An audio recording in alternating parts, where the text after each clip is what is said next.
نئی uniform cycle نیا لے کے دیا اور سکول بھیج دیا.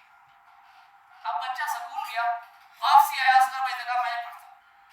امان صاحب کہیں یار میں نے تمہیں بھیجا ہے, تمہارا دماغ ٹھیک ہے, کیوں نہیں پڑھتے؟ کہنے لگا ابا جی وہاں جتنے لوگ آتے ہیں وہ سارے کے سارے گاڑی پہ آتے ہیں, لہٰذا میں نہیں جاؤں. تو باپ نے کہا میرے پاس تو بھائی گاڑی کے پیسے نہیں ہیں, میں نے تجھے وہاں سکول بھیجا تھا اچھی تعلیم کے لیے, یہ گاڑی, یہ سائیکل یا پیدل یہ تو ضرورت ہے. تو اگر تم اپنی ضرورتوں کو ترجیح دے رہے ہو مقصد کے اوپر تو تم پھر پاگل ہو. تمہارا مقصد جو ہے وہ تمہاری پریورٹی ہو, اور ضرورت جو ہے وہ صرف ضرورت کے تحت ہو. پیدل بھی جایا جا سکتا ہے, موٹر سائیکل پہ بھی جایا جا سکتا ہے, سائیکل پہ بھی جایا جا سکتا ہے, گاڑی پہ بھی جایا جا سکتا ہے.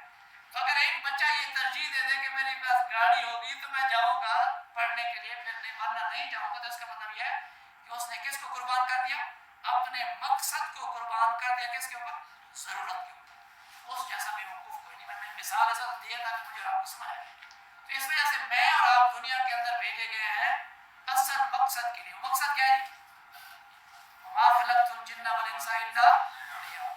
میں اور آپ اس دنیا کے اندر اللہ کی بندگی کے لیے بھیجے گئے. یہ ضرورتیں ہیں جو میں اور آپ پوری کرتے ہیں, یہ بھی عبادت ہے لیکن ضرورت کی حد تک ہے, اس سے اوپر نہیں ہے. اس کو مقصد نہیں بنانا, اس کے گرد طواف نہیں کرنا.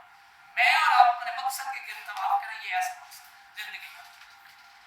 اللہ کہتے ہیں وآمنوا وعملوا الصالحات میں ثم اتقوا, پھر پرہیز کیا, وآمنوا اور پھر ایمان ہے, ثم اتقوا پھر پرہیز کیا, واحسنوا اور نیک عمل کیا, واللہ یحب المحسنین. تو اللہ ایسے نیکی کے کام کرنے والوں کو کیا کہتا ہے جی؟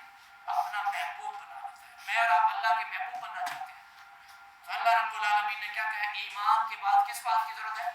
عمل صالح کی ضرورت, اور پھر تقوی کی ضرورت ہے, اور پھر یہ ہے کہ احسان کرنے کی ضرورت ہے. احسان کسے کہتے ہیں؟ نماز فرض ہے, فجر کی کتنی رکعتیں ہیں عبدالحکیم بھائی؟ 2 ہے نا فرض, اور 2 سنت بھی ہے. اگر ہم ان کو ٹھیک طریقے سے پڑھیں گے جو اللہ نے حکم دیا, اس سے پہلے جلدی بیدار ہو کے ذرا تھوڑی سی تاریخ پڑھ لیں گے تو یہ احسان والا معاملہ ہے. اس کو کہتے ہیں محسن. صرف نماز فرض پڑھ کے نماز پڑھی جتی پڑھی, یہ ٹھیک نہیں ہے. احسان کا معاملہ یہ ہے کہ نماز کے بعد پھر بیٹھیں, کچھ دیر اللہ کا ذکر کریں, یہ ہے احسان.